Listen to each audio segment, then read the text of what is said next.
চেনা ওষুধ। তবে এর মধ্যেই যে এমন জাদু লুকিয়ে আছে তা কে জানত?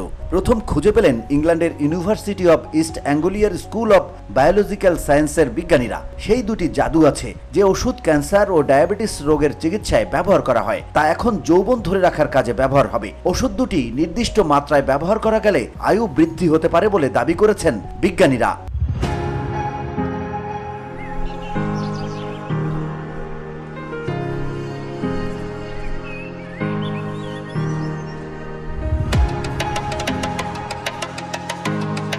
বার্ধক্যকে ঠেকিয়ে রাখার এই যে অদম্য বাসনা, অদম্য তাড়না, তা থেকেই অ্যান্টি এজিং নিয়ে হুলস্থুল শুরু হয়ে গেছে বিজ্ঞানী মহলে। স্টেম কোষ প্রতিস্থাপন থেকে ক্লোনিং, চিকিৎসা বিজ্ঞানের যত রকম দিক আছে তার সবকটি খুঁটিয়ে খুঁটিয়ে দেখা হচ্ছে।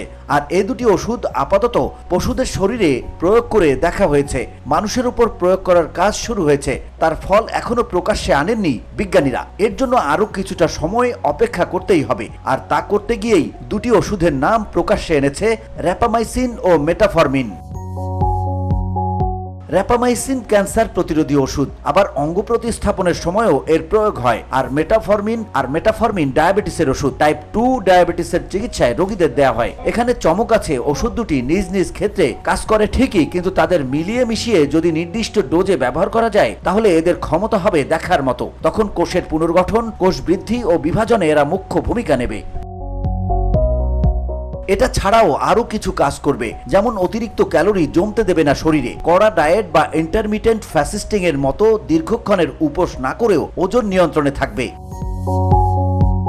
জিনবিদ্যার সাহায্যে ক্রোমোজোমের অদল বদল ঘটিয়ে বার্ধক্যকে থামিয়ে দেওয়ার কৌশল নিয়ে গবেষণা চলছে। মানুষের শরীরে প্রতি 10 বছর অন্তর হার্ট, লিভার, কিডনি ও ফুসফুসের কার্যক্ষমতা 5 থেকে 10% হারে কমতে থাকে।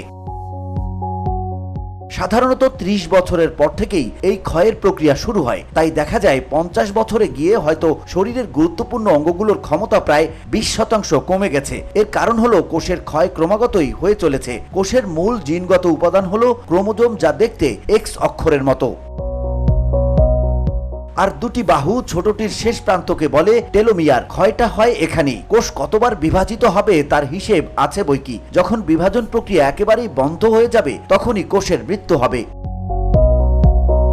গবেষকরা দাবি করে বলছেন ওষুধ দুটির কাজ শুরু হবে সেখান থেকেই। কোষের ক্ষয় থামিয়ে দিয়ে নতুন কোষের পুনর্গঠনে এরা সাহায্য করবে। আর যদি কোষের ক্ষয় না হয়ে থাকে তাহলে বুড়ো হওয়ার প্রশ্নই ওঠে না। বছরের পর বছর শরীরের সব অঙ্গ প্রত্যঙ্গই সচল ও সক্রিয় থাকবে। চনমন করবে শরীরের সব কোষ। স্বাভাবিক নিয়মে বৃদ্ধি পাবে আয়ু।